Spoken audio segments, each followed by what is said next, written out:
Hello, जय भारत दोस्तों।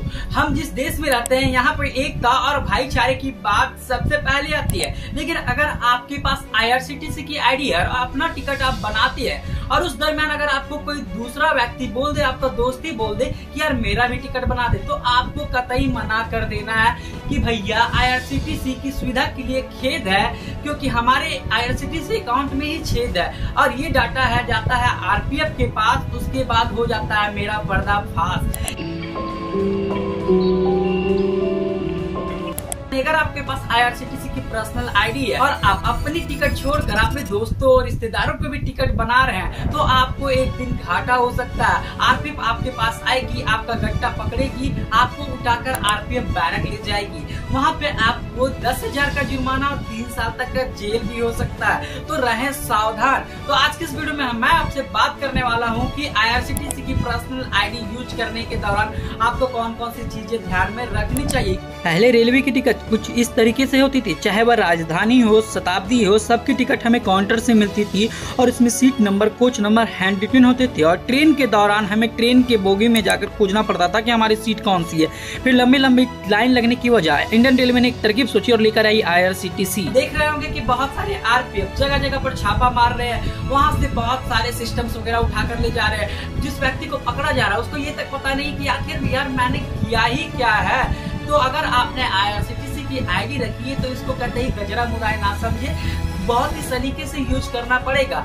तो कंडीशंस को सबसे पहले हम लोग जानते हैं कि अगर आपके पास IRCTC की आईडी है तो आपको कौन कौन सी चीजें अपने भेजा में घुसा कर रखना होगा। रेलवे की कुछ धाराएं हैं जो आपको जरूर ध्यान में रखना चाहिए। अगर आप IRCTC अकाउंट यूज करते हैं तो रेलवे की धारा 142 के अंतर्गत अगर आप किसी दूसरे के नाम की टिकट लेकर यात्रा करते हैं तो आपको 3 वर्ष की जेल और 500 रुपए का जुर्माना दोनों हो सकता है। वहीं धारा 143 के तहत रेलवे टिकट की खरीद बिक्री करना एक कानूनी अपराध है, जिसके बारे में हम लोग आगे बात करेंगे। तो कंडीशन नंबर 1, IRCTC की जो आईडी है वह सिर्फ आपके लिए है। अगर आपने IRCTC अकाउंट में आधार लिंक कर दिया है, इट मींस आप 24 टिकट्स बना सकते हैं। अगर आपने आधार लिंक नहीं किया है मतलब आप 12 टिकट बना सकते हैं। लेकिन ये टिकट्स किसके लिए? सिर्फ आपके लिए और आपके ब्लड रिलेशन से जुड़े हुए लोगों के लिए, यानी आपके जितने भी फैमिली मेंबर्स हैं उनके लिए। अगर उस दरमियान अगर आप किसी भी फैमिली मेंबर को छोड़कर दोस्त वगैरह के टिकट बनाते हैं तो ये आपके आईडी के लिए बहुत ही खतरनाक साबित होगा और ये आप एक गैर कानूनी काम कर रहे हैं, क्योंकि रेलवे कहती है कि इससे रेलवे की रेवेन्यू की क्षति होती है, जैसा कि बहुत सारे पेपर कटलिप्स में आपने देखा होगा। अब मुझे तो नहीं पता, मुझे लगता है कि यार जब मोबाइल से टिकट बना तो कन्वीनियंस फी, फेयर, PG चार्जेस वगैरह जोड़कर कुछ ज्यादा ही लग जाता है। लेकिन ऐसा होता होगा कि रेलवे को हो सके तो काउंटर में वही टिकट्स के 500 से 600 रुपए एक्स्ट्रा मिलते होंगे, ये तो अलग बात है। लेकिन यहाँ पे टेक्नोलॉजी ये है कि अगर आप अपने पर्सनल आईडी से क्यों ना आप जेन्युइन रेट लेकर उसके ही ATM से पैसे कटवा कर टिकट बनवा रहे हैं, लेकिन यह गैर कानूनी काम है। और रेलवे की धारा 143 के अंतर्गत आप रेलवे एजेंट ना होने के बावजूद भी अगर रेलवे टिकट्स की खरीद बिक्री कर रहे हैं, उसके अंदर आपको बहुत सारी पेनल्टीज भरनी पड़ सकती है, यहाँ तक आपको जेल भी हो सकता है। तो आप अपनी पर्सनल आईडी से किसी को भी टिकट बनाकर ना दे। अगर आपको टिकट बनाकर बेचनी है तो आप सीधा IRCTC की एजेंट आईडी ले ले। आईडी में टिकट्स दी हुई है कि आप 24 टिकट बना सकते हैं, लेकिन आप 24 करके 3 महीना बना लो और चौथे महीने अगर आपके घर RPF पुलिस ना पहुंच गई तो कहना, तो सावधान रहे।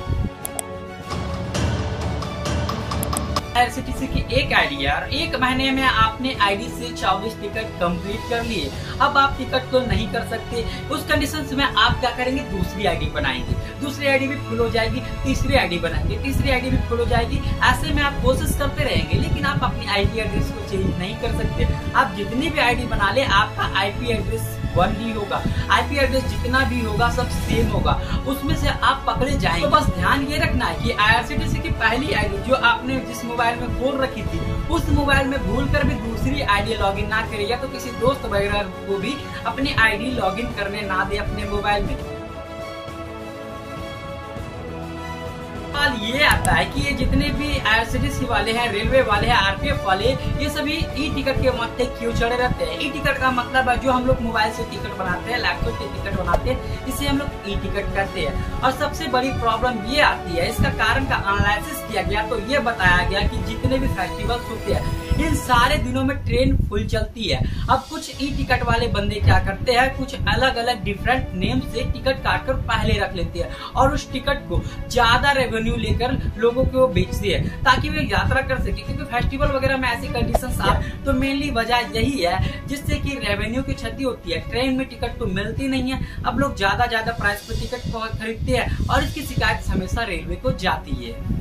तो दोस्तों इस थेटरोलॉजी फैक्ट से आप जरूर कुछ सीखे होंगे। अगर सीखे हैं तो अपने आप पे अप्लाई जरूर कीजिएगा, नहीं तो आपके पास गांधी के सिवा कोई उपाय नहीं बचेगा और आपको इसको अपने पे अप्लाई करना है, तभी आप इन सब चीजों से बच सकते हैं। नहीं तो आपको खुद नहीं पता होगा कि आपने क्या कहा है और आपका कल्याण हो जाएगा।